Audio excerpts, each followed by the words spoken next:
chili garlic oil. Meron tayo dito sa shop mga kasabol. Viral sa social media si Etag TV. Sumikat dahil sa masarap na etag na dinadayo sa Baguio City. Ang sarap po. Promise? Sinong mag-aakalang nagtrabaho noon sa construction si Makoy?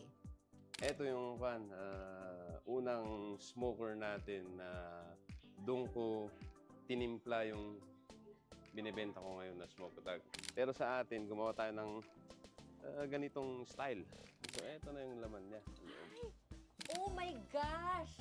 Ang galing mo! Bawas na nga lang kasi nag-serve na sila. Sa ibabaw. Tara, ma-inspire sa kwento ni Etag TV. Be happy! Come with me, put your hands together, tara, let's be happy. You will see tomorrow's brighter, tara, let's be happy. Pilipino tayo, kaya lumalaban tayong nakangiti. So how to get here? Nasa Ambuklaw Road. Makikita nyo yung Petron Station to your left coming from Baguio City. At siguro mga 100 meters makikita na ninyo yung karatula ni Etag TV. Etag TV si Makoy. Panalo! Panalo. At yung karatula niya ay galing kay Tikim. Si Makoy? Kasakmul Restaurant. Hello! Hi! Welcome. Ang dami. Grabe, sobra ka ng sikat ah. Ang ganda. Kilala ko si Direk Sherwin. Siya yung gumawa nito for you. Napakaganda ng shoot nila. Bakit puro smoke nga sa atin dito sa Cordy? Explain mo naman, Makoy. Noon kasi, yan, unang panahon, yan, syempre, smoking yung one way of preserving yung mga pagkain dito. Like for example, yung karne ng baboy. And para mapatagal nila yan, pinapausukan nila matagal hanggang sa tumigas, ma-dehydrate yung karne. At least ma-preserve nila ng mga ilang buwan. Para pagdating ng panahon, pag tagulan or may bagyo, ay maluluto sila. Dito, purong-puro karne talaga. Kaya kung makikita nyo yung serving natin, purong karne. Walang masyadong gulay. Hunters tayo. Opo. Talagang hunters pa ang mga taga-Cordillera.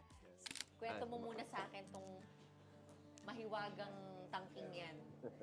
Ano ang kwento niyan? Parang madaming kwento tungkol sa buhay mo. Dito ako nagsimula. Although matagal naman na ako gumagawa. Since 2012 pa. Pero dito ko tinimpla yung mga produkto ngayon na kung saan ay ito yung mga tinitinda ko. Dito ako nagsimula. 2018, ginawa ko to. Ginawa ng mga construction boys ko noon. Yan, ginawa namin to. Kasi ang purpose ko noon is para gumawa ng pagkain nila. Kailang nabanggit mo yung construction.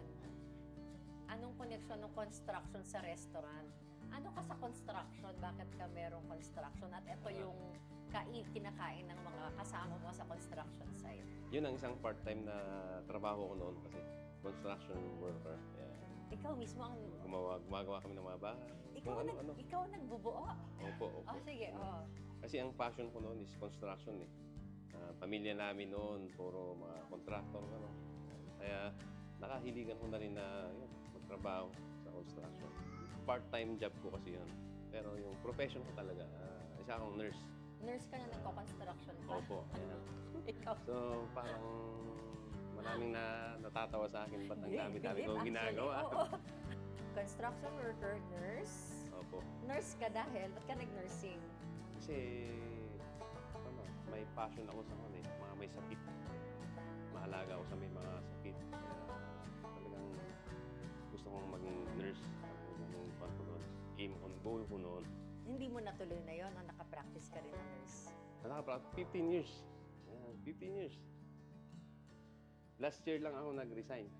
So, there was a time pinagsabay-sabay mo pa ang... Sabay-sabay yan. Ako kasi nag-i-enjoy ko sa mga ginagawa ko eh. Pag nag-i-enjoy ako sa ginagawa ko, hindi ko na-feel yung pagod kasi. Like for example dito, habang ginagawa ko ito noon, syempre, may trabaho ako eh. Pag uwi ko sa bahay, ano kaya ang pwedeng diskarte para mapasarap pa itong mga ginagawa kong smoke katag or itong mga pinunag yan, mga pinag-iisipan ko noon. Dito sa Cordillera, especially dito sa Baguio and Benguet, malamig dito. Lahat ng mga bahay-bahay may fireplace yan. Yes, yes. Doon sila nagluluto, doon na rin sila nagpapausok. Pero sa atin, gumawa tayo ng ganitong style. Kasi Ikaw kailangan na natin gumawa ng nag-improvise mga... nito? Opo, Oh, wow. recycled material itong tangki na to. Noon kasi, iniisip ko ano kayang magandang gamitin. So, nung nagpalit ako ng tangki, may project ako nun sa Baguio City. Oo. Kinuha ko yung tangki, recycle ko, ginawa kong smoker. Yan. So, eto na yung laman niya. Ay, ito yun oh. Yan. Oh my gosh! Andyan sila. Ang galing mo! Tas Bawas na nga lang kasi nag-serve sinabit na mo sila. sa ibabaw. Opo. Oh my golly! Yan siya. Ang galing mo! Smoke utag natin. Yan. Dito yung chicken natin, pinikpikan. Pinikpikan talaga pa rin yan? Hindi na po. Ibang style na. Parang ginamit ko pa rin yung pinikpikan. Ibang style na pinapatuluan na namin ng dugo. Okay. So, etong pinikpikan natin. So, dito natin sinaserve yung overload natin. Yan. So, yan. Pinaghahalo-halo na natin yung mga manok. Sa mga kabsat natin from the Cordillera, huwag kayong magre-react kasi ito ay technique nga fusion style na ng Cordy Yes. food, no? Yeah. It's an introduction for people who are not familiar with Cordillera na food. Exactly. Oo. Pero at least matry nila. Pero syempre, kung gusto nyo na mas legit pa, marami pa namang legit din. Opo. Nalagang down to the ang proseso. But Tama ito, medyo sigurado kaming swak sa panlasa ng mas nakakarami. Tama. Support. Okay, sige. Yan. So, Ito na yun. opo. A little bit of Nalagyan natin everything. mga smoke ribs natin dyan. Ayan. Sabi ng mga tiga Texas na pumunta dito from US, yan, it tastes like brisket, sabi nila. Mm. Ayan. Pwedeng matikman na yan. Pwede po ma'am. Opo. Luto naman na po yan. So, Ang napansin ko yung food prep, maingat siya. Pepe nurse eh. Oo. Di ba? kailangan po. Aha. Now go ahead po. Mm. So, yung sausage natin, andito na. So, eto na yung sausage natin. So, ang pinunag talaga ay dugo. May halong dugo yan. Pero sa atin, yung ginawa natin ngayon, walang dugo. Bloodless. So, makikita mong laman nito, ma'am. Yan. Karne. Mm-mm. Puro karne at saka taba. Fat. Little fat, paminta, onion leeks. Mm-mm. Tapos, ang nilalagay namin taba, yung taba ng smoke products namin. Kaya may smoky flavor din sa loob. At ang gulay natin na nilalagay dyan, eto. Onion leeks. Simple Yun lang. lang. Simplicity is Yeah. key.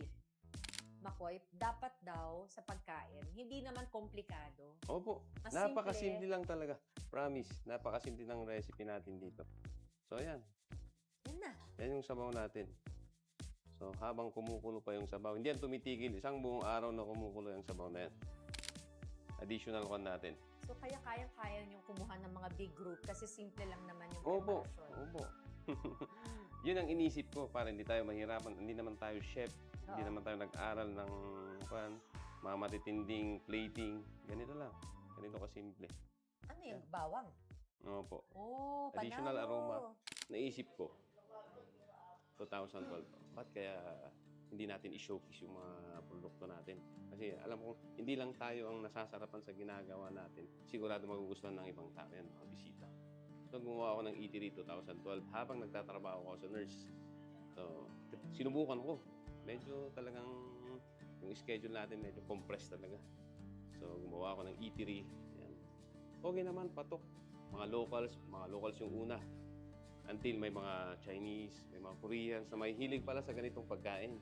Lalo na yung sausage, yung pinuneg. Ah. Gustong-gusto nila yun. Blood sausage at Oh, blood sausage. Yan. Gustong-gusto nila mga Chinese at mga Koreans. Na-appreciate nila. So, natutuwa ako noon. Kaso, hirap ako kasi may pamilya ako. Yan, nagsisimula akong buuin yung pamilya ko noon. Meron na akong anak, maliliit sila. Hindi ko na kaya talaga, hindi na kaya ng time. So, napilitan akong i-give up yung eatery. Happy ka ba? Para wag ka mabitin, please like and subscribe to our channel para makagawa pa tayo ng mga inspiring at nakakahaping mga content. And don't forget to click on that alert button. Now na! Maraming salamat! Be happy! Meron na akong anak, maliliit sila. hindi ko na kaya talaga, hindi na kaya ng time. So, napilitan akong i-give up yung eatery. Hanggang sa, eto na, dumating 2018, parang sumisikat ang social media noon. Yan. Paano kaya kung ipakita ko sa buong mundo yung kultura namin dito sa Cordillera? Kasi actually marami nang gumagawa dito ng ganyan. Tao. So gusto mo magba-vlogger ako? Mag-vlogger ako. At the same time, ang purpose ko noon, para may supply yung mga construction workers ko noon sa trabaho. Kasi ito kasi, pwedeng tumagal yan ng 1 week eh. Nakasabit lang doon, pwede nang supply yan for 1 week. 2019, nagka-pandemic. Tumigil ako. Tinigil ko yung ginagawa ko. Naging busy ako sa pag-responde sa mga COVID patient noon. Dami ko yung na-handle na namatay. Alam mo noon, medyo mabigat din yung COVID eh. So, after pandemic, so jump na tayo, 2023, and maluwag-luwag na yung sitwasyon natin. Pinalikan ko ulit. Gumawa ako ulit, pero doon ako gumawa ng talagang gusto ko magugustuhan ng lahat. Doon ako nagtimpla ng milder version, hindi walang aroma, hindi matigas, yun. Pinupost ko sa Facebook, sa page ko noon, Atag TV. Pinost ko noon. Oh, dami mag-comment. Sabi mo, masarap ba talaga ang pagkain dyan? Ay, opo, sana po matikman ninyo. From Bataan, nagpo-comment sila. Gusto namin matikman yan. Gumawa ka ng Shopee mo, sabi na sa akin. Ano pala? Isip ko noon. Gumawa ako ng Shopee account ko noon. End of 2020, mga November, ganun yun. Wow. Sinokis ko sa Shopee. Ang first na customer ko yung mga tiga-Bataan. Ah. O, dumating sa Bataan yung product ko. Ang ganda ng review nila. Oh, masarap pala yung pagkain nyo dyan sa Cordillera.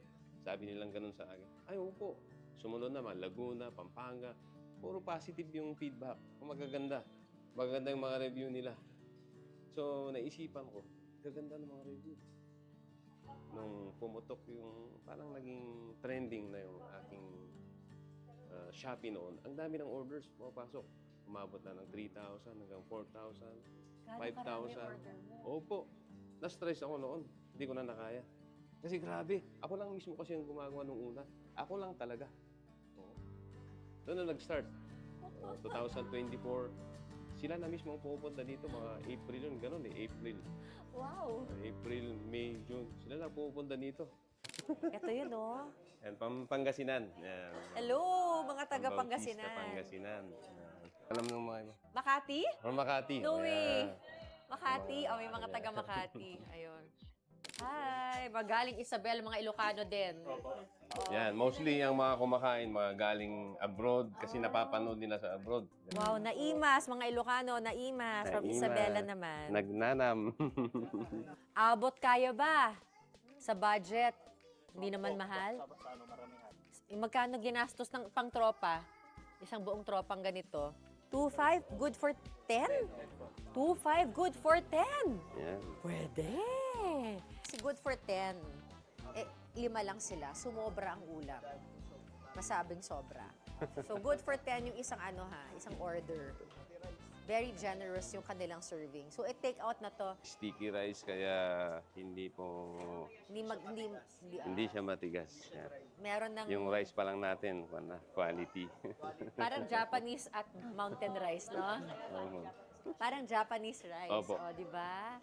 May trabaho ako noon. Nurse pa ako. Kaya, andito kami sa bahay mo, nasaan ka na?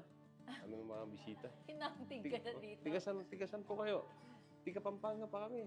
Dumayo pa kami dito para matikman namin yung ginagawa mo kasi hindi ka na nag-Shopee eh. So, tumakbo ako, nagpaalam ako sa trabaho. Para makipag-picture lang sa kanila, makipagkilala. Sorry, hindi ako makapagluto kasi may trabaho pa kasi ako. Saturday, Sundays, pwede ako. Ganun. Pastime lang talaga. Oo. Saturday, Sunday, ang daming pumupunta. Nung in-announce ko na Saturday dito ako sa bahay, ang daming pumunta talaga. Doon ko inisip, paano ko kaya ipapatikim tong product ko sa kanila? Kaya nag-isip ako ng napakasimpleng luto lang yung madalian. Pakuluan ko lang sa tubig, slice for 15 minutes and then slice ko, papakain ko na sa kanila. Kung na-appreciate nila, parang ham naman pala. Pero ang napakasarap sa feeling nung hindi mo napansin na malayo na pala yung naabot mo. Na biglang andito yung mga tao, natutuwa sa mga ginagawa mo, na-appreciate nila, napakasarap sa feeling.